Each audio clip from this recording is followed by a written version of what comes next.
Very interesting stories, the first reading and the gospel. Long. I wish we have more time to have a feel for the gospel and the first reading is all about.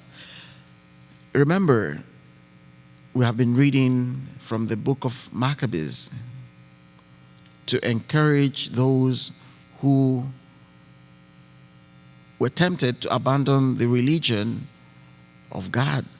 And today, the story is not just interesting, it is intriguing, it is captivating, it is inspiring. And I ask myself, am I really doing enough? It happened that 7 brothers with their mother were arrested, and they all lost their lives. 7 brothers, a woman looking at her children, 7 of them, life taken away from them. How would you feel if you were that woman?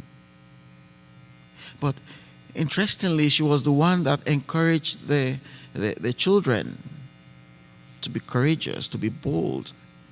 And more importantly, what resonated for me was that we hear that she spoke to them in their own native language. She spoke to them in their own native language and in the language of their ancestors. What does that tell us? They must have been schooled in their custom and in the values that lies therein. In a time, in a world where people want us to abandon our tradition, our custom, the good ones, so to say, from oppressors. No. Look at the values you have. Keep them. Do not throw them away. I know I bore you in my womb, but I did not give you life, she said to them. God gave you life, and He will give it back to you. So, the book of Maccabees, I wonder why someone would throw it out from the Bible. Because it speaks about the afterlife. The confidence in the life that we have, that we shall also receive it after death. That's the lesson from the first reading of today. Courage. Message of the afterlife. And in the gospel, Jesus reminds us that there's no place to be idle with our talents.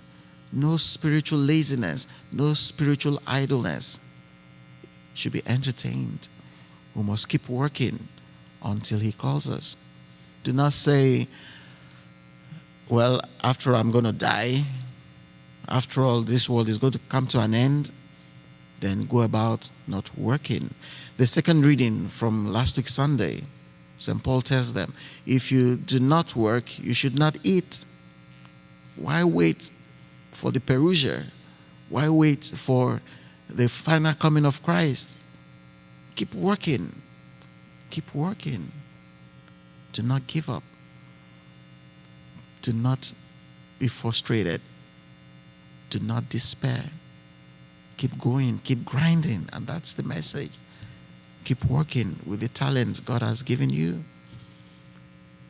Always see the cup as half full, not half empty.